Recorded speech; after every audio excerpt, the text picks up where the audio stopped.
এবং আমি আর কি বলবো, যদি কেউ এরকম মনে করে যে আমাকে কিংবা জাবের ভাইকে যদি কোনোভাবে ফাঁসিয়ে বা ইনকিলাব মঞ্চকে যদি কোনোভাবে চুপ করিয়ে দিয়ে যদি তারা ভাবে যে শহীদ ওসমান হাদির হত্যার বিচারটা ধামাচাপা দেওয়া যাবে, তাদের আসলে সেই আশার গুড়ে বালি।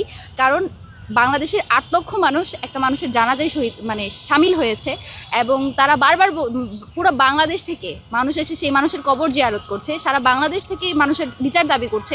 সেখানে জুমা বা জাবেরকে যদি কেউ দমিয়ে ফেলতে পারে তাহলে আসলে বিচার দমিয়ে ফেলা যাবে, এটা খুবই ভুল আইডিয়া। আমি যদি কোনো কিছু করতাম অফকোর্স আমি ভয় পেতাম, আমি কিছু করিনি তাই আমি ভয় পাচ্ছি না।